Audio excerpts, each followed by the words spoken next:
Now there's a lot of advice out there showing you how to hit driver longer. The problem is most of it focuses on clubhead speed. Now that's fine if you're tall, athletic, and already have a brilliantly solid golf swing, but for many of my students, what they find when they start to chase clubhead speed, they start spraying the ball everywhere. So instead, and if you're a regular to my channel, you'll probably see me unlock 20, 30, 40 yards of distance with many of my students without even touching clubhead speed in the beginning. Better! How did that one feel? Wowza! And in this video, what I want to do is I want to focus on 3 things that I want you to look at in your golf swing that can make a big difference to how far you're hitting it without having to sacrifice any accuracy whatsoever. Super excited to share it with you. Before I do though, look, if you're new to the channel, it's one of your first videos of mine, please consider subscribing. I release lessons like this every single week to try and help you improve your game. Plus, as always, you never have to remember a thing. Everything we do here, I'll put into a free downloadable practice guide in the description box below. So the very first thing that's going to make a big difference to your distance is likely to be setup. It's the first place I go to with all of my students. Most of them don't realize it, but they're robbing themselves of so much yardage before they even swing a golf club. So let me explain. So when you're setting up to it, the very first thing I want you to look at is look at your feet, make sure they're not pointed too straight, make sure they're slightly flared outward here. And the other thing really simply is this. Make sure this trail arm, well both arms for that matter, are very soft, nice and relaxed, particularly this trail arm, because having the feet slightly pointing outwards and this trail arm nice and soft, it allows you to create, look, more mobility in your lower body and more of an arc. If this arm is soft here, it's allowing the club to swing much more on an arc. And what does an arc help you do? It helps you to swing and catapult this golf club. What I find with too many golfers, and this was a situation for Adam this week, one of my students, everything was a bit too straight on. There was no arc to his golf swing. Everything went too straight up here. And you can hit it reasonably straight sometimes with that, but there is no power whatsoever. So stage number 1, make sure you've got some mobility by flaring those feet out. Soften your arms, nice and relaxed, to provide the arc. The second thing is you need to be able to hit the ball at the bottom of the arc, or even maybe hit the ball as the club is heading upwards. It's a real key for distance. To do that, just take a look at where the middle of your chest is here and the middle of your pelvis. Most of my students who are struggling with power, they tend to have this upper part of their chest here too far ahead of the lower part. And what this does, you can see here, look, it just simply creates an attack on the golf ball that's coming down. That de-lofts the club, hits very, very low shots, won't go very far. Sometimes even worse, the ball can come off the top of the club when you do that and pops up in the air. It's an absolute disaster. So what you do instead is make sure the ball's just inside your lead heel, and see my head here, look. I'm going to swap them around. I'm going to make sure my head is right in the middle of my stance, and I'm going to feel like my pelvis is just a little bit ahead of that there. And all this is doing is helping me now to create a bottom of the swing, which is basically, in a sense, level with the ball, or maybe even behind the golf ball so I can hit the ball up. Those are the first 2 things to look at, and they're so common, but they'll make a massive difference to the next stage to increase your distance. So now you're set up for distance. The next thing is to kind of figure out how do you move your body in a way that's going to promote a much more consistent strike so you hit the ball further. A lot of times when my students have been trying to hit the ball longer, you start to see all kinds of things. You start to see them moving all over the place. They start to almost lunge at the golf ball too much. They're trying very, very hard, but not getting any extra power whatsoever. So the drill that I gave Adam actually recently, once we got him set up well, was simply this. Grab a football and stick it against a wall of something, a flat wall. And what you're going to do here is this, is once you set up here in position, I am simply going to make a movement now, and can you see here, my lead hip is staying on that wall, it's pushing against that ball, and it's pivoting. What this is doing here is it's giving me a much more centered pivot. If I have more of a centered pivot, why do you think that could help? Well, it does 2 things. It helps me swing the club look on an arc, but is it going to help me when I come back down? Absolutely. Imagine if I've got something like this. First of all, there's no art going on here. I've moved to linear. I've then suddenly got to find my way back here. That becomes a lot more complicated.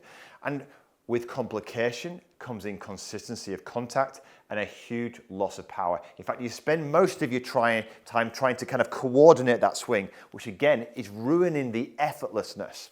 So once you've done that, what you've got to do is once you've got that sensation, and I suggest any footballer can do this, and you can do this indoors. Once you've got that sensation of a lovely kind of pivot from that left hip here, the next thing I want you to do is picture these two lines on the ground. A friend of mine, Andreas Kelly, showed me this, and it's absolutely brilliant. Once you set up here, you've got your hip look against the line here, your head's in the middle of your stance. All you need to imagine is the hands and the club. This is your hand line and that's your club line. And you're working them on a beautiful arc around the body. From here, this is a lot more repeatable than a swing that's sliding off over here and then coming down here. But what I love about this visual is it doesn't require much thought. When you're out playing, you can imagine this simple image on the ground. You get yourself set here, feel the ball next to that lead hip, working my hands inwards and around my body here, and then I'm going to come back into that golf ball. So let me hit a real nice gentle one to start with. Get myself set, head in the middle, really soft arms. Let's have a look.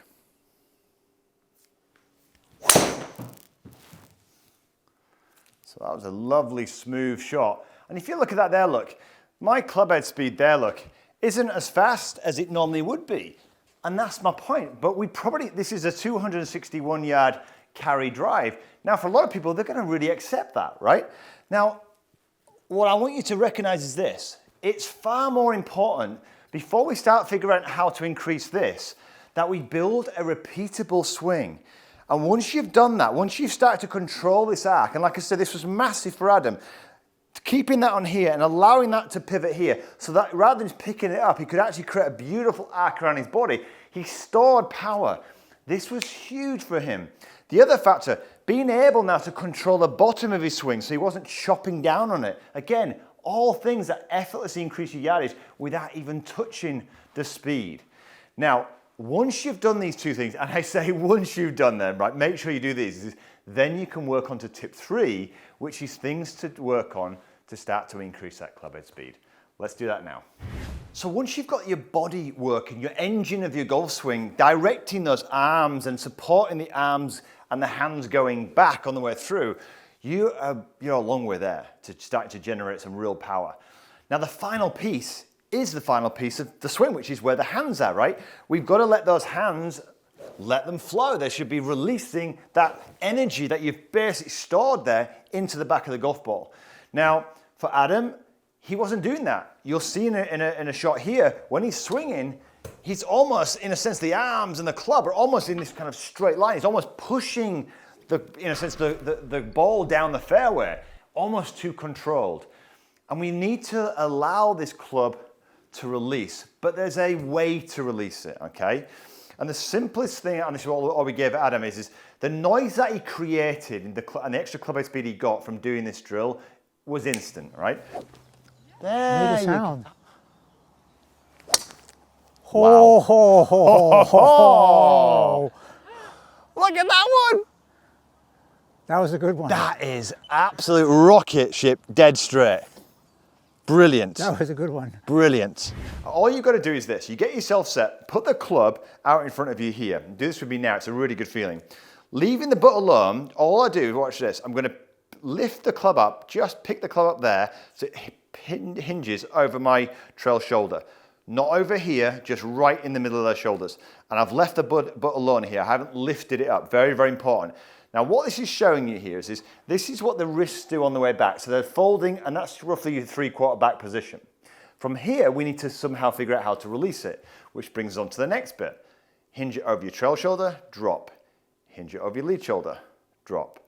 And this here is, look at this position here. This is where the club is going to release to, not this, right? So now you've got an idea of how the wrists are working. You can now gently start to kind of get the feeling of the wrist hinging and unhinging and start to apply it to that motion you have just created. And can you hear the noise we start to create?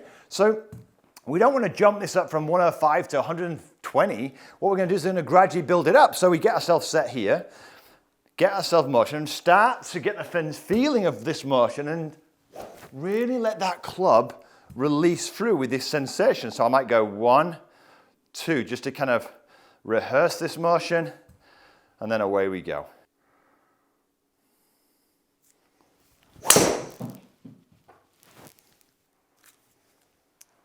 So there we go. Look, just a little bit of extra club head speed, not a lot, but what it does is it gives you a little bit of extra carry. So the first and the most important thing is start with setup. There's your easy win. Very few people can increase their distance when ultimately they're not set up to do so, right? So start with setup. Then start to create your arc whilst maintaining the bottom of your swing. If you can just imagine having a more of a centered pivot to start with, then you're more likely to get more consistent contact.